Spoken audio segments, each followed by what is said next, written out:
Episódio 2 e último episódio do início da República no Brasil e dessa chamada República da Espada. Hoje a gente vai falar de Floriano Peixoto e eu tenho certeza que tu vai vir comigo, vem!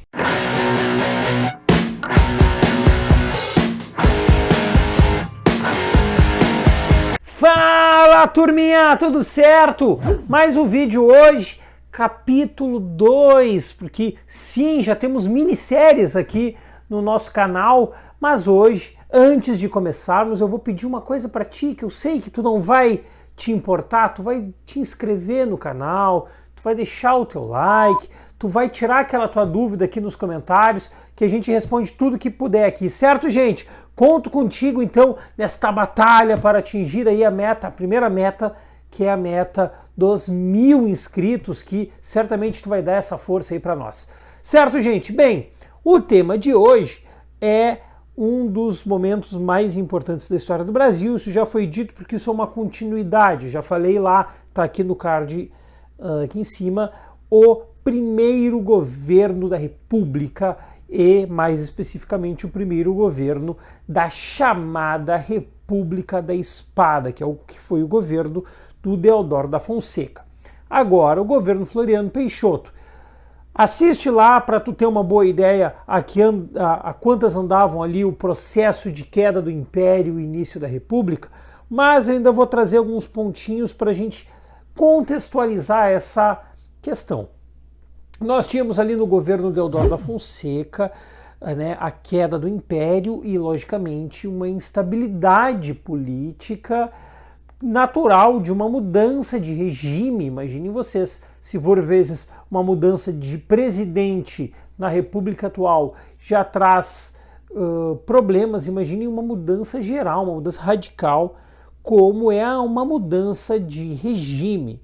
A República ela avançava até que acontecia então a Constituição de 1891, dava-se então sinais importantes, não é? Sinais de consolidação de uma nova era, até que o Deodoro da Fonseca determina fechar o Congresso e centralizar ali os poderes, gerando revolta generalizada, revolta no Congresso, revolta na Marinha, e aí acontece a chamada Revolta da Armada, e o recém-possado vice-presidente, né, que era um cargo novo, tendo em vista que o Deodoro da Fonseca, na maior parte do período, ele governou com poderes ditatoriais, né, ele governou como um governante provisório, ele vai ter um vice a partir de 1891, e vai ali até novembro de 1891 com o vice e também com poderes limitados,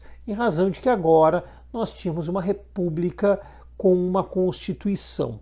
Dentro desse contexto, então, o que vai acontecer? Nós vamos assistir a uma tentativa de golpe por parte do Deodoro da Fonseca, e essa tentativa de golpe dá muito errado. É uma tentativa de centralização política, de domínio político, em nome de um presidente, de novo, tentando se assemelhar aos poderes que ele possuía, que eram poderes discricionários, na chamado governo provisório da República. Dá errado, Deodoro da Fonseca, pressionado durante todos os ângulos que tinha, acaba renunciando e assume o vice. O primeiro vice da história do Brasil já começa aí, né, escrevendo seu nome, assumindo de fato o executivo. Imaginem vocês, então, esse país não tem como não marcar na sua história a presença forte dos vices aí neste processo. E vai assumir então o Floriano Peixoto, outro marechal. Então já temos um primeiro ponto importante aqui, né, que vai ser a presença do exército, dos marechais, né? A gente não pode esquecer, a queda do Império é um golpe militar, é um golpe dos milico que vão chegar ao poder. E vão ser 2 marechais. Marechal hoje não existe mais, mas era a mais alta hierarquia do exército. O marechal só existe hoje em tempos de guerra, né? Se não for um momento de guerra, nós não temos marechais. Mas enfim, ali naquele contexto, nós tínhamos não só o cargo de marechal, como ele era ocupado por dois, né? Por dois presidentes aí, o Deodoro da Fonseca e o Floriano Peixoto. Vai ser um momento importante para consolidar a República. E aí, nesse sentido, preste bem atenção. Quando a gente fala, né, na consolidação da República, é porque, evidentemente, a República está passando por crises já no seu nascimento. Primeiro, por uma disputa entre os próprios republicanos. Nós não temos, meus camaradas, nós não temos unidade aqui. Nós temos, na verdade, grupos, e esses grupos eles estão ali disputando o poder para definir os caminhos da República. Nós temos, né, por exemplo, republicanos mais federalistas, nós vamos ter republicanos mais centralizadores, republicanos que vão defender, né, a maior presença do legislativo, e nós vamos ter também os restauradores aí, que vão defender o retorno da monarquia. Então está tudo fragmentado. E dentro de todas essas revoltas que nós vamos ter o papel do Floriano Peixoto, que vai ganhar fama, e a partir disso, tu já considera isso nas tuas avaliações, nas tuas provas, enfim, como algo fundamental para tu compreender, que vai ser ganhar o apelido de Marechal de Ferro. Então, se o nome é Marechal de Ferro, não dá para presumir que, por exemplo, nós tivemos um governo, entre aspas, democrático, um governo suave. Pelo contrário, nós vamos ter um governo centralizador, um governo literalmente mão de ferro e que vai enfrentar mais crises, inclusive, do que o próprio governo do Deodoro da Fonseca. Aí, entre essas crises, a gente vai explicar um pouquinho melhor ao longo do vídeo, mas vamos enumerar elas a partir de agora. Nós vamos ter, por exemplo, né, uma revolta entre os próprios generais do Exército, o manifesto dos 13 generais, mostrando como o Exército ele não estava unificado. Ou seja, essa centralização de poder ela não possuía um consenso do Exército, pelo contrário, estava fragmentado. E um segundo momento também vai ser a chamada Segunda Revolta da Armada. Lá no vídeo anterior tem uma explicação importante sobre a Primeira Revolta da Armada, que é que vai influenciar, vai ser fundamental, na verdade, para a queda do Deodoro da Fonseca. E o Floriano Peixoto ele vai enfrentar a Segunda Revolta da Armada, muito mais radical do que a primeira. E a terceira, um velho embate regionalizado, aqui no meu estado, no Rio Grande do Sul, que era a Revolta Federalista, a Revolução Federalista, a Revolução da Degola. E pelo nome Revolução da Degola, o apelido Revolução da Degola, tu já deve imaginar como foi complicado a questão regional aqui no Rio Grande do Sul entre republicanos contra federalistas. Mas a gente já vai chegar nesse ponto aí. Um primeiro ponto que é fundamental é compreendermos aí que nós temos uma posse ilegal. A posse do Floriano Peixoto não era legal pelo fato de que a Constituição de 1891 previa um vice? Sim, a Constituição de 1891 previa um vice eleito, inclusive. O Floriano Peixoto, ele vence uma eleição para vice. Não te esquece, essa coisa que nós temos hoje de chapa unificada, ela é muito moderna. Nós tínhamos ali, desde o início da República, chapas distintas. Tanto que o Floriano Peixoto, por exemplo, concorreu contra o Deodoro da Fonseca para presidente da República e perdeu a eleição para presidente da República. Depois se fez uma eleição para vice e aí ele concorreu de novo, ele conseguiu concorrer para presidente e para vice. Para presidente a votação dele foi ridícula, mas para vice ele conseguiu aí abarcar uma votação expressiva, sendo eleito o vice. Mas a Constituição de 1891 previa que em caso, né, de renúncia do presidente, de queda do presidente, nós teríamos que convocar novas eleições. E o que o camarada vai fazer? Ele simplesmente vai ignorar o fato de que deveria convocar novas eleições e vai seguir adiante. Na verdade, a gente pode definir isso como um pacto entre elites. E este pacto entre as elites que vai fazer com que todos os líderes ali envolvidos ignorem o fato de que deveria se chamar uma nova Constituição e deixam aí o poder, delegam, na verdade, né, o poder ao Floriano Peixoto. E o Floriano Peixoto, ele vai encarar uma divisão muito forte.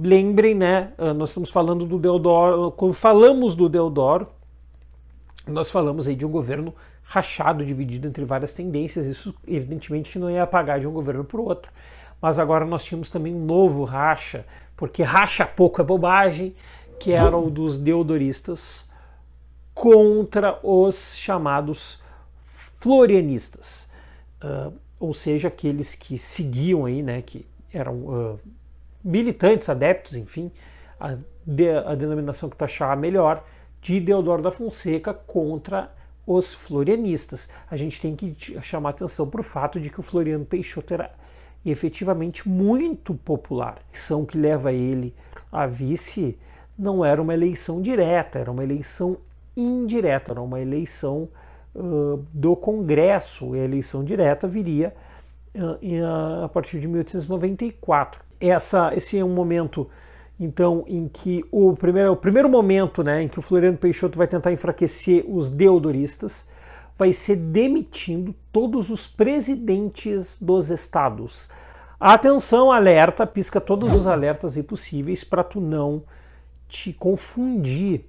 Na Primeira República, nós não tínhamos governadores. Os governadores, na verdade, eles eram presidentes de estado. Nós tínhamos o presidente da República e os presidentes dos estados. Presidente do Rio Grande do Sul, presidente de São Paulo, presidente do Rio de Janeiro, presidente de Minas Gerais e assim por diante. Nós não tínhamos governadores. Inclusive, era uma forma de ratificar a federação, ou seja, de que os estados eles possuíam força.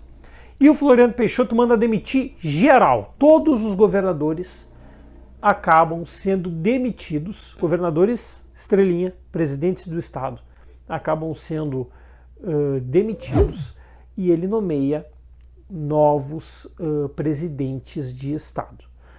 A partir desse momento, é uma forma, né, de enfraquecer, na verdade, a corrente deodorista, que era a corrente dominante ali nos estados. E o Floriano Peixoto, tendo em vista essas forças regionais, ele vai depender de uma aliança regional. E a aliança regional mais importante para ele, desde o princípio, vai ser a aliança com o Partido Republicano Paulista. Nós estamos ali no momento em que a força paulista era a maior, né?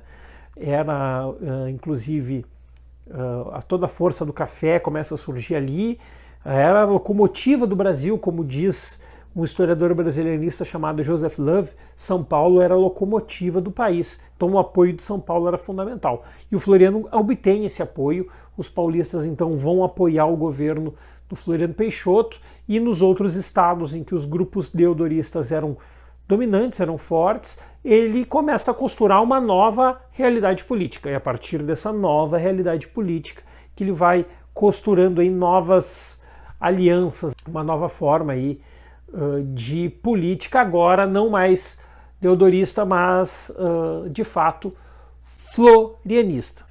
E um outro ponto importante, né, que já no início do governo, em razão das revoltas que eu falei no início do vídeo, o Floriano Peixoto vai decretar estado de sítio.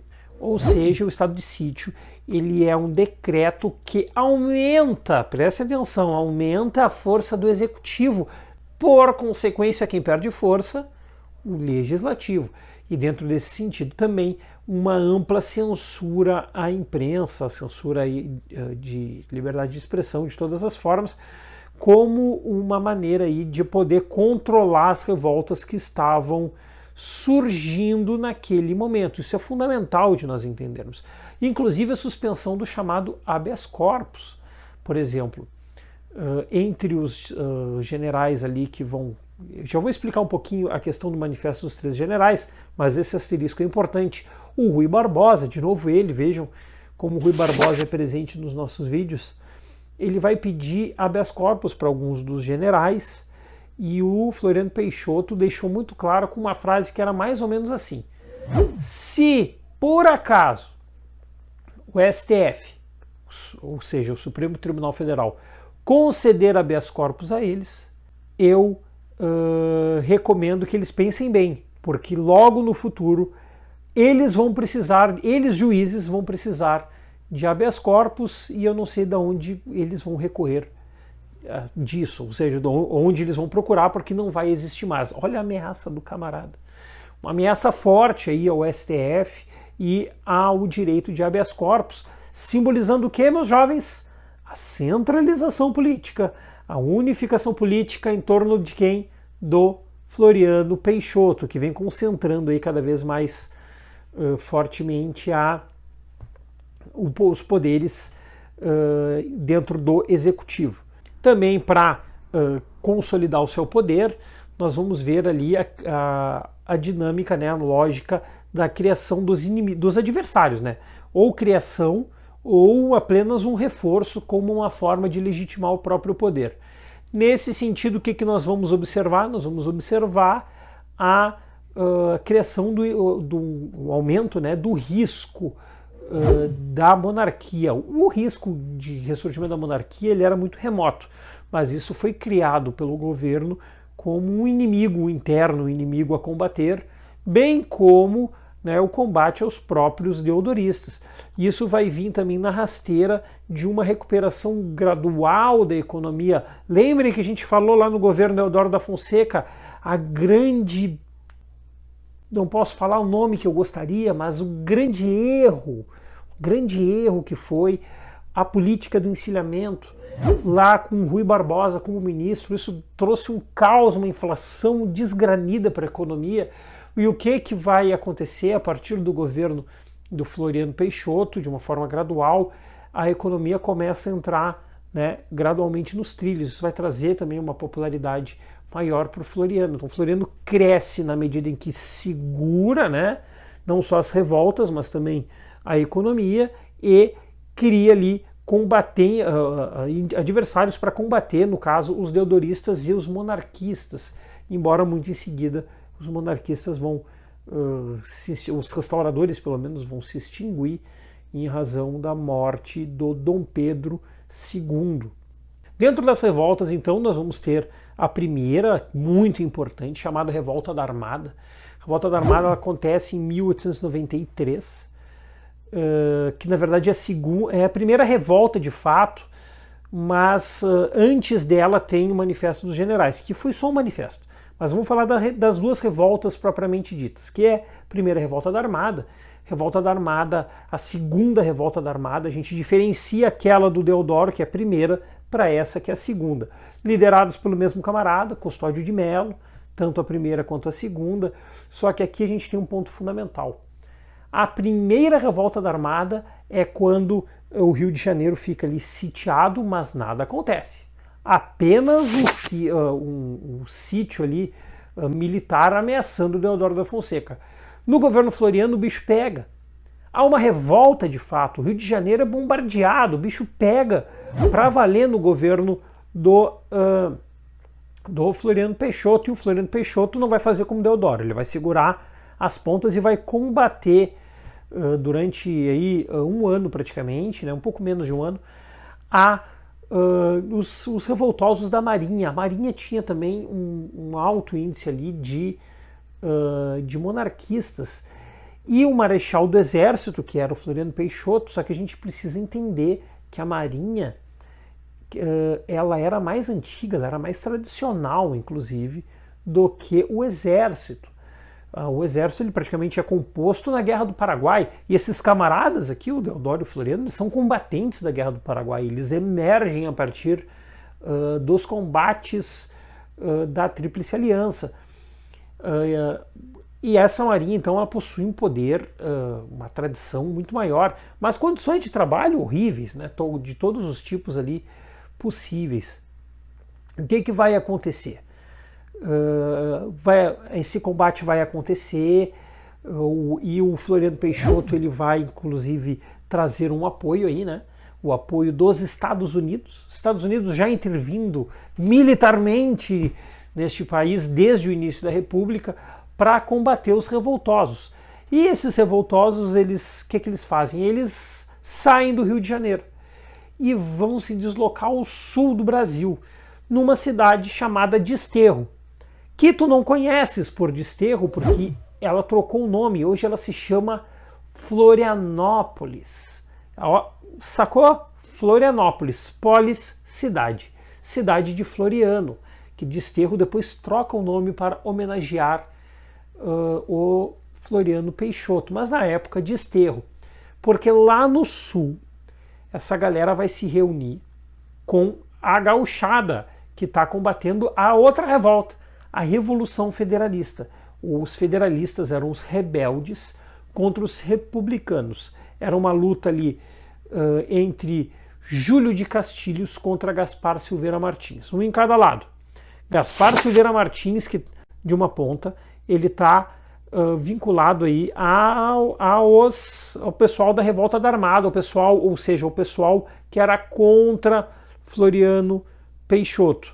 E o Júlio de Castilhos é um aliado do Floriano Peixoto, e o apoio militar do Rio Grande do Sul sempre foi aí, até pelo menos 1950, fundamental. O Rio Grande do Sul tinha as maiores tropas do exército, boa parte daqueles militares que passavam aí com altas patentes do exército, eles tinham passado pelo Rio Grande do Sul. O Rio Grande do Sul é um polo importantíssimo militarmente falando. Então, ter o Rio Grande do Sul como aliado, ainda mais em um momento de conflito, era fundamental. A gente tem que lembrar que o Rio Grande do Sul era uma miscelânea. O Rio Grande do Sul, a partir da queda da monarquia, teve vários governadores, presidentes de estado, teve vários presidentes de estado. No período de 1 ano e meio passaram, se não me falha a memória, 17. Se o número estiver errado, vai aparecer na tela. Em 1 ano e meio teve 17. Teve governicho, que eram 3 governadores ao mesmo tempo ali, tentando administrar o estado. Então, politicamente, o Rio Grande do Sul estava completamente partido e era o polo militar do país desde o Império ali, em razão das guerras com a Argentina, em razão da Guerra do Paraguai, em razão das guerras ali da Cisplatina. Então era importante ter o Rio Grande do Sul. E o Floriano vai apoiar o Júlio de Castilhos, um republicano positivista histórico, um republicano consolidado, né, com os ideais aí da abolição da escravatura, um jornalista fundamental, ligado ao Deodoro da Fonseca por boa parte do tempo, pelo menos no Império. Sim, é verdade, ele cria ali a chamada questão militar, mas é uma figura fundamental. Contra um político tradicional. Lá no vídeo do Deodoro da Fonseca tu já viu esse nome, o Gaspar Silveira Martins. Gaspar Silveira Martins era um velho monarquista que estava ali com o Partido Federalista, que era um ajuntamento ali, né, de figuras tradicionais do Império, que agora eram republicanos de ocasião, mas anti-florianistas. E eles pegam em armas em 1893. Essa guerra vai ser a guerra mais sangrenta da história do Rio Grande do Sul. São mais de 11 mil mortos. Ficou conhecida por Guerra da Degola pela tradição de se cortar os pescoços, né, se matar por meio de uma facada por pescoço o inimigo capturado. Cenas horríveis aconteciam no Rio Grande do Sul. O Rio Grande do Sul tem inverno rigoroso, então pessoas, às vezes, né, adversários de guerra, que eram adversários políticos, eles eram colocados, amarrados, né, pelados durante o frio para morrerem de hipotermia. Então, um conflito sangrentíssimo. Esse conflito foi mais sangrento, por exemplo, que a Guerra dos Farrapos, que durou 10 anos, é a mais conhecida, onde os caras ficam enchendo, né, se achando os tal e tal, mas não, né, é a Revolução Federalista que vai ser a mais sangrenta, tanto que ela só vai terminar no governo do Prudente de Moraes. Olha só, ela transpassa, né, o governo Floriano Peixoto e permanece até o governo Prudente de Moraes, onde a maioria deles aí vai se exilar no Uruguai. Inclusive no Rio Grande do Sul, né, nós tínhamos ali o apelido de maragatos contra pica-paus, né? Os maragatos seriam os anti-florianistas e os pica-paus seriam os florianistas, que na verdade eram castilhistas, porque seguiam Júlio de Castilhos. A revolta no Rio Grande do Sul ela teve particularidades regionais junto com a demanda nacional. Isso é importante da gente entender. Essas revoltas foram combatidas, então, no caso da Revolta da Armada, com o apoio dos Estados Unidos. A Revolução Federalista, a Revolução da Degola, ela vai ser combatida com a maioria deles indo aí para os países vizinhos, para o Uruguai, para a Argentina, já no governo do Prudente de Moraes. E nós temos o Manifesto dos Generais, que ele não foi uma revolta, ele foi um manifesto apenas pedindo com que Floriano Peixoto seguisse a Constituição e não assumisse o governo. E a maioria deles vai ser expulsa do Exército ou alguns aposentados de forma compulsória. O Floriano Peixoto mexe na carreira aí dos militares para poder, então, mexer aposentar esses adversários políticos, colegas militares, né, de forma compulsória. O governo termina em novembro de 1894, há uma eleição direta, primeira eleição direta, que aí vai passar o governo militar para o governo civil. Governo civil esse que vai ser o governo do presidente Prudente de Moraes, apoiado pela elite paulista que exerce um papel fundamental no início da República. Inclusive eles vão eleger, depois do Prudente de Moraes, eles vão eleger o Campos Salles e vão eleger o Rodrigues Alves.